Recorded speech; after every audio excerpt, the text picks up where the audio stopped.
السلام علیکم ورحمۃ اللہ وبرکاتہ۔ حضرت ابو ہریرہ رضی اللہ تعالیٰ عنہ سے روایت ہے کہ رسول اللہ صلی اللہ علیہ وسلم نے فرمایا، اللہ تعالیٰ کے نزدیک دعا سے زیادہ معزز و محترم کوئی چیز نہیں ہے۔ حضرت ابو ہریرہ رضی اللہ تعالیٰ عنہ سے روایت ہے کہ رسول اللہ صلی اللہ علیہ وسلم نے فرمایا، جو اللہ تعالیٰ سے سوال نہیں کرتا، اللہ تعالیٰ اس سے ناراض اور ناخوش ہوتا ہے۔ حضرت ابو موسیٰ اشعری رضی اللہ تعالیٰ عنہ سے روایت ہے، ہم رسول اللہ صلی اللہ علیہ وسلم کے ساتھ ایک غزوے میں شریک تھے۔ جب ہم لوٹے اور ہمیں مدینہ دکھائی دینے لگا تو لوگوں نے تکبیر کہی اور بلند آواز سے تکبیر کہی۔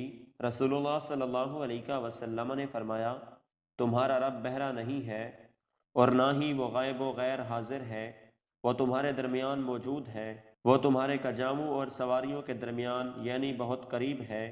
پھر آپ صلی اللہ علیہ وسلم نے فرمایا، عبداللہ بن قیس، کیا میں تمہیں جنت کے خزانوں میں سے ایک خزانہ نہ بتاؤں؟ لا حول ولا قوت الا باللہ، جنت کے خزانوں میں سے ایک خزانہ ہے۔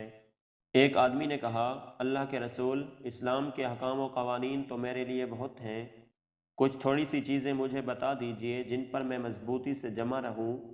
آپ صلی اللہ علیہ وسلم نے فرمایا، تمہاری زبان ہر وقت اللہ تعالیٰ کی یاد اور ذکر سے تر رہے۔ حضرت ابو دردہ رضی اللہ تعالیٰ عنہ سے روایت ہے کہ رسول اللہ صلی اللہ علیہ وسلم نے فرمایا، کیا میں تمہارے سب سے بہتر اور تمہارے رب کے نزدیک سب سے پاکیزہ اور سب سے بلند درجے والے عمل کی تمہیں خبر نہ دوں؟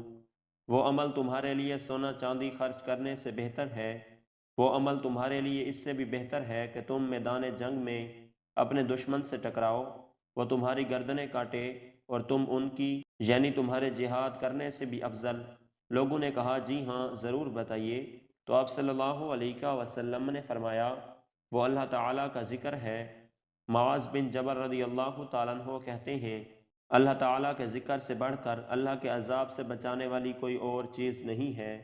حضرت ابو سعید خدری رضی اللہ تعالیٰ عنہ سے روایت ہے، وہ فرماتے ہیں کہ رسول اللہ صلی اللہ علیہ وسلم نے فرمایا، جو قوم اللہ تعالیٰ کو یاد کرتی ہے، ذکر الہی میں رہتی ہے، اسے فرشتے گھیر لیتے ہیں اور رحمت الہی اسے ڈھانپ لیتی ہے، اس پر سکینت طمانینت نازل ہوتی ہے اور اللہ تعالیٰ اس کا ذکر اپنے ہاں فرشتوں میں کرتا ہے۔